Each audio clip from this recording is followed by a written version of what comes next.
Nous entrons dans la 2e semaine de Carême et cette méditation s'intitulera « Miséricordieux ».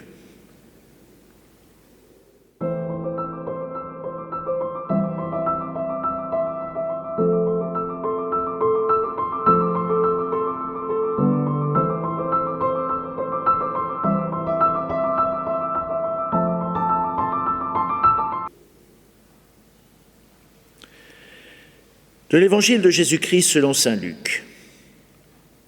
En ce temps-là, Jésus disait à ses disciples : « Soyez miséricordieux comme votre Père est miséricordieux. Ne jugez pas et vous ne serez pas jugés. Ne condamnez pas et vous ne serez pas condamnés. Pardonnez et vous serez pardonnés.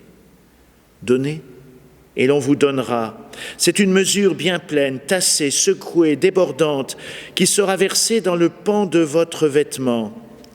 Car la mesure dont vous vous servez pour les autres servira de mesure aussi pour vous. »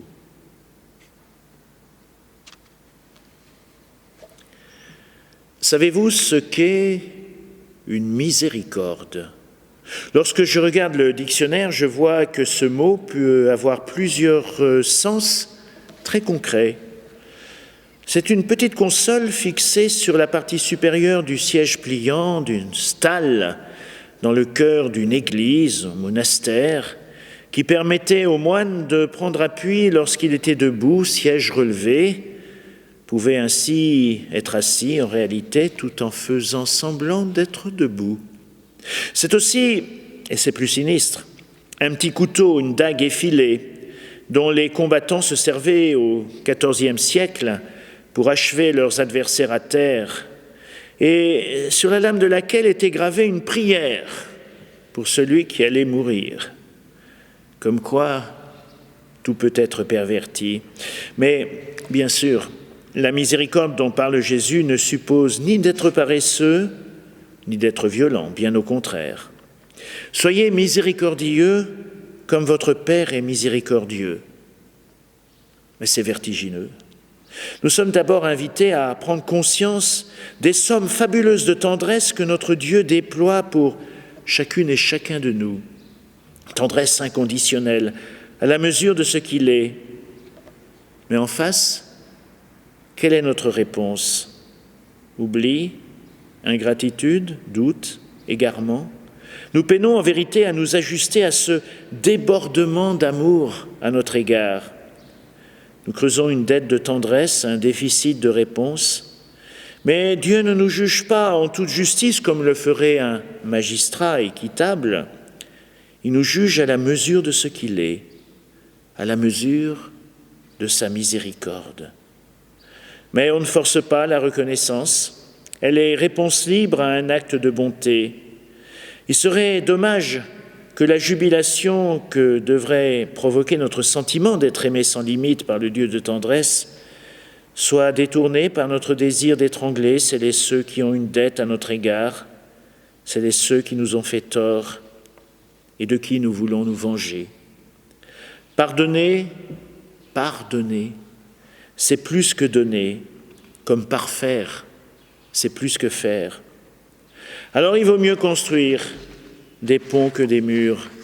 Voici l'histoire, elle est connue de deux frères qui s'aimaient beaucoup et vivaient en parfaite harmonie dans leur ferme voisine des deux côtés d'une rivière.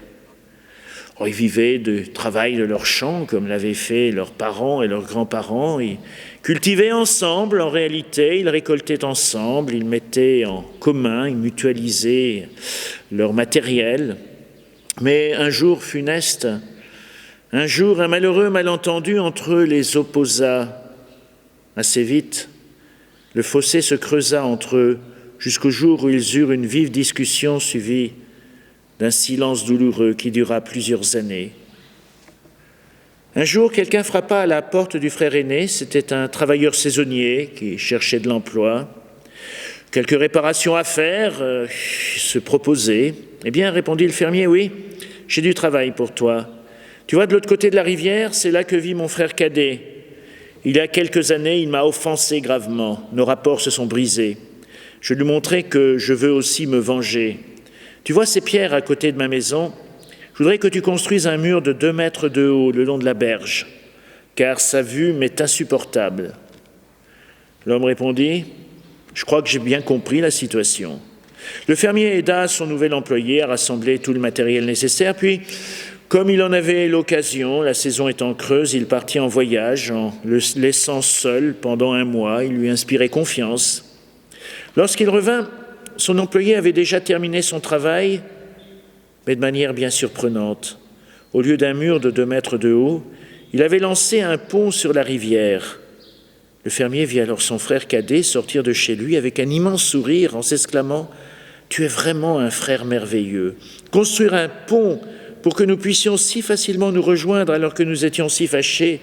Mais quel beau signe tu m'as donné, je suis fier de toi. » Pendant que les 2 frères fêtaient leur réconciliation, le saisonnier ramassa ses outils pour partir. « Non, attends !»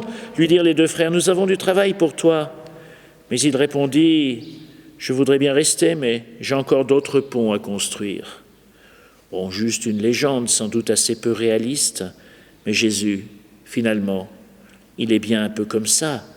Soyez miséricordieux, comme votre Père des cieux est miséricordieux.